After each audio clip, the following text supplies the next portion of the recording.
Welcome to video 3 of the Microsoft Office Guide videos with Incredible Connection. I'm Rera, and today I'm going to show you how to unlock the full potential of your Microsoft Researcher tool in a few easy steps.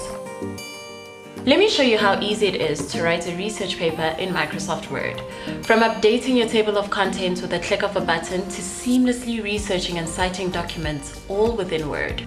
First, I'll create a blank Word document and give my research paper a title.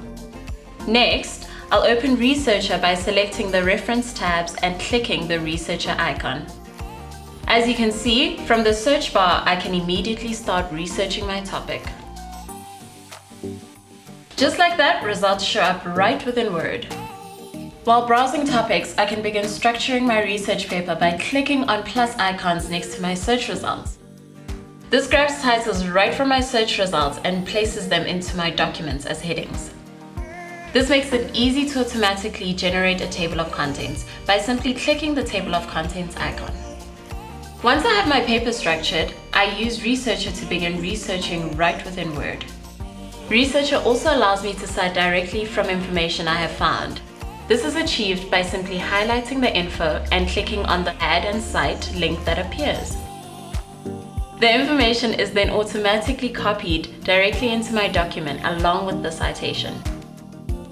What makes Researcher great is that every time I do this, the source of the information is automatically added into my bibliography.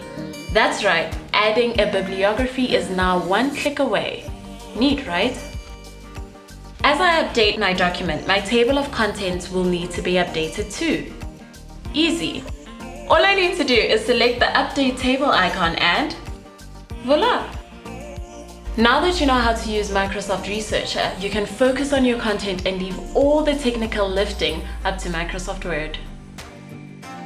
If you build presentations regularly with Microsoft PowerPoint, then my next video is for you. I'll show you how to use PowerPoint's Designer, MORPH, and 3D to set your presentation a mark above the rest.